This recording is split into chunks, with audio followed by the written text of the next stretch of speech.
Hello everyone, আসসালামু আলাইকুম। আশা করি আপনারা সবাই ভালো আছেন। আজকে হচ্ছে মাঠে চলে আসলাম শাক তুলতে। আজকে হচ্ছে অনেকজন আসছে। আমার ভাবি, এই যে আমার ভাবি, এটা হচ্ছে আমার খালাতো ভাইয়ের বউ, এটা হচ্ছে আমার খালাতো বোন, সবাই মিলে আজকে আমরা মাঠে শাক তুলতে আসছি। কি শাক জানেন? আসেন দেখাই আপনাদেরকে। এই দেখেন কি সুন্দর সুন্দর শাক, এই যে টাটকা টাটকা শাক। এটা হচ্ছে হেঁচি শাক বলে আমাদের ওদিকে। আরও শাক আছে, আপনাদেরকে দেখাবো, দেখতে থাকুন।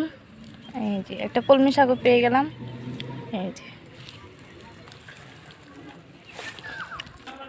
এ হচ্ছে মাদ্রাসা, এখানে হচ্ছে জিহাদ পড়ে। আর আমরা হচ্ছে আমরা এখন শাক তুলতে যাচ্ছি, ওই ক্ষেতে দেখাবো, চলুন। এই হচ্ছে সরিষা ক্ষেত, এখানে সরিষা ফুল নাই, এটা হচ্ছে সরিষা হয়ে গেছে। আর আজকে এখানে ভিতরে দেখায় কি শাক, এই দেখুন, এটা হচ্ছে আমাদের এখানে গোটা শাক বলে। কার কে অঞ্চলে কী শাক বলে অবশ্যই কমেন্টে জানাবেন। এই যে শাক দেখতে পাচ্ছেন, কত শাক। আমরা তো মনে করছি রূপনগর কোনো শাকই নাই, এখন তো রূপনগরই শাক। আগে তো কাজে কোনো যে শাক তুলতাম। এই যে শাক, ক্ষেতের ভিতরে কতগুলো ছেলে না দুই একজনকে পাইছি।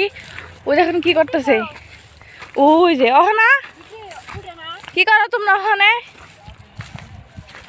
গুড্ডি গুড্ডি উড়াইতেছে, গুড্ডি।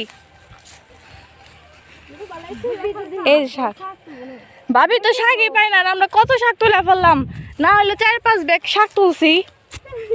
বিশ্বাস হয়? দাঁড়ান আপনাদেরকে দেখাই। এই যে শাক,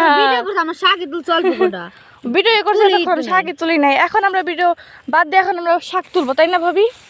এটা হচ্ছে সরিষা ফুল। আর দেখাই, এটা হচ্ছে আমার সুন্দরী ভাবি, আর ভাবিকে আমি একটা ফুল গিফট করলাম। এই যে আমার ভাবি। যাই হোক, অনেক কথা বললাম, এখন হচ্ছে ভিডিও শেষ।